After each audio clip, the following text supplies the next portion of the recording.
Agrabah News. Anak perempuan kepada pelakon, Fauzi Nawawi memohon netizen berhenti menghantar mesej peribadi atau komen mengeji dia dan ahli keluarganya yang lain. Menerusi status yang dimuat naik di Instagram story itu, Hannah Fesha dengan rendah hati memohon maaf di atas kesilapan yang telah dibuat bapanya.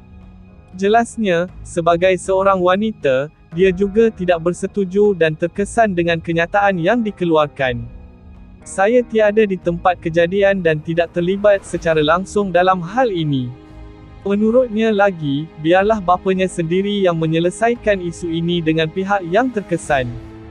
Buat semua, tolong hentikan komen dan DM yang tidak sepatutnya. Cacian dan makian kepada saya dan ahli keluarga yang lain. Terima kasih. Hannah yang merupakan instafamos dan model muslimah berharap, kejadian ini dapat dijadikan pengajaran buat semua terutama ahli keluarganya. Sebelum ini, Fauzi Nawawi bersama Syuk Sahar telah dikecam oleh kebanyakan netizen, kerana kurang cakna berkenaan isu lawak lucah sehingga membabitkan salah seorang nama pelakon perempuan. Walaupun kejadian itu berlaku sudah lama dalam satu program televisyen, ada netizen yang bertindak memperbesar isu ini dengan memuat naik semula video tersebut. Namun Fauzi Nawawi telah tampil membuat permohonan maaf atas kekhilaafannya. Sebagai manusia biasa, beliau tidak lari daripada membuat kesilapan dan harapnya kejadian sebegini tidak berulang di masa akan datang. Adakah anda juga terkesan dengan isu lawak lucah ini? Tulis di ruangan komen. Assalamualaikum semua. Pertama sekali saya nak minta maaf. Saya nak mohon maaf pada semua sekali menyebarkan video program kecoh di laman sosial. Program tu dah ditayangkan lama sebenarnya dan baru kini dihebohkan balik. Saya tak tahu apa tujuannya, tapi apa yang saya nak cakap kat sini, saya nak mohon maaf pada semua yang terkesan dengan video ni, khususnya kepada Raja Farah dan suami dan juga seluruh keluarga. Saya minta maaf kerana video ni mungkin agak lambat saya upload kerana saya baru balik daripada syuting. Saya kerja. Saya tahu berita ni pun dah malam di tempat syuting. Kebetulan tengah syuting, sim berat pula tu. Jadi saya ignore je, saya tutup semua komen sebab tak nak ganggu fikiran saya. Saya pun tak tahu apa benda yang sebenarnya yang netizen marah sangat dengan saya sampai sanggup maki saya, hantar mesej yang bukan-bukan dekat mesej saya, dekat direct mesej saya, dekat Twitter. Semua maki, caci, babi, celaka semua. Alhamdulillah saya terima dengan lapang dada.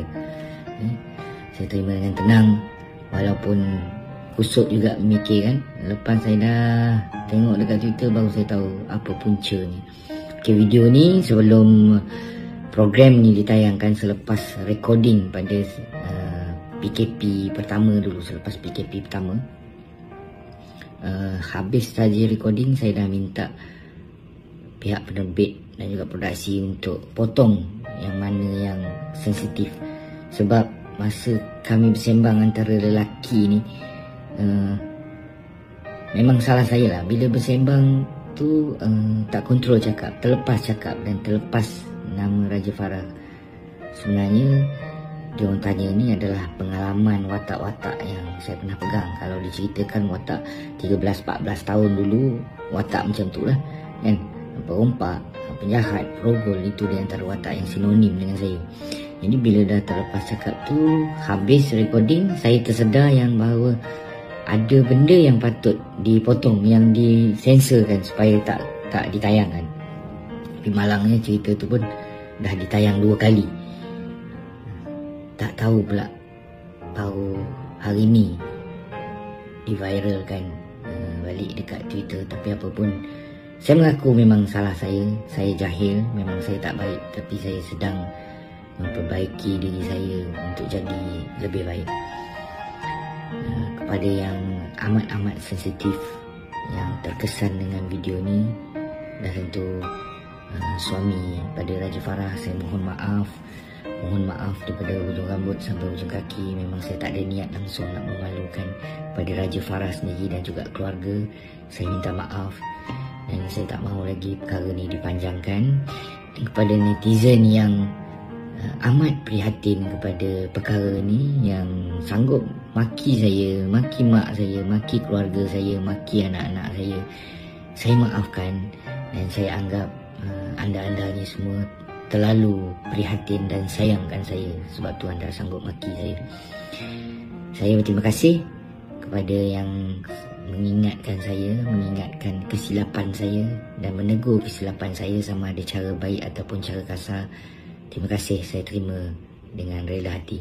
Dan kepada suami Raja Farah dan juga Raja Farah sendiri serta keluarga, saya mohon maaf lagi sekali.